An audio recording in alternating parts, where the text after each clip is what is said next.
Welcome to You Can Do It. Don't forget to like us and subscribe to our page.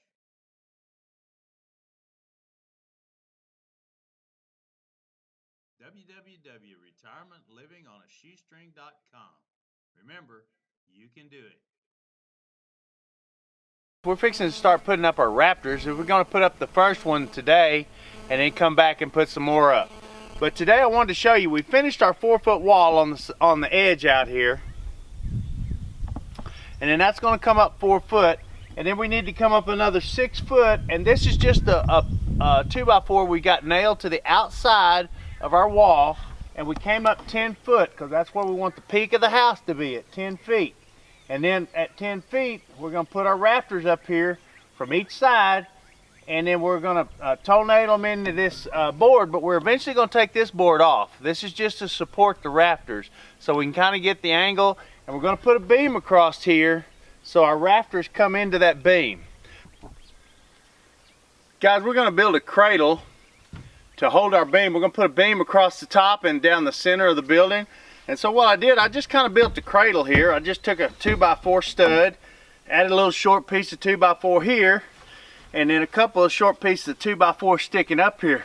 And we're going to put it, when we put our beam in, we're going to put that beam right here.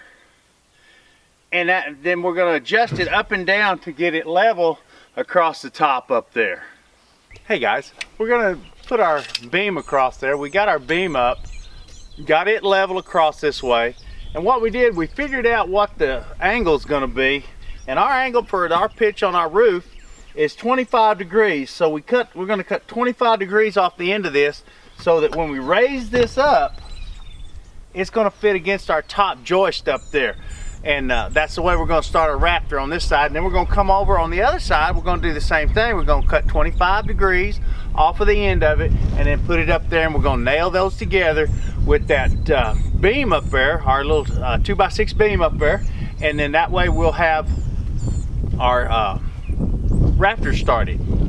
All right guys, we're going to put into our studs for our end wall here. And what I've done, you can kind of see it's kind of short here. And then on the back side, I'm going to show you what I'm doing.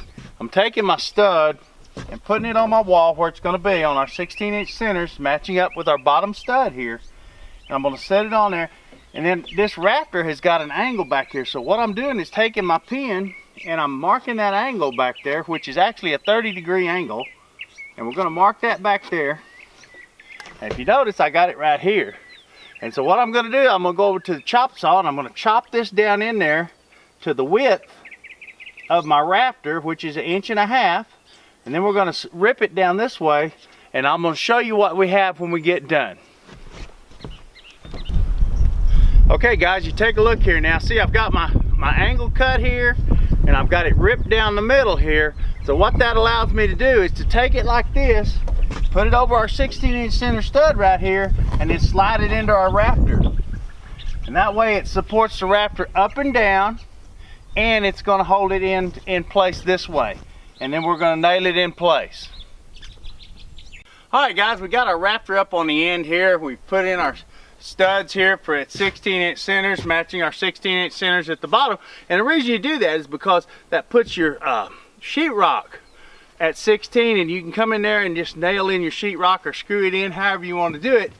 But remember now, we cut those fancy little cuts in the end, which is nothing more than 30 degrees and then ripping it. And set our Rafter down into it. And then our next Rafter is going to come off the end there, and it's going to come over 16 inches. And then the same thing at the end down there on 16 inches. And that way we're going to keep 16 inches on our Rafters. It'll line up with our studs in the 4-foot wall. And that'll give us a place to nail our decking to when we go to start putting the roof on.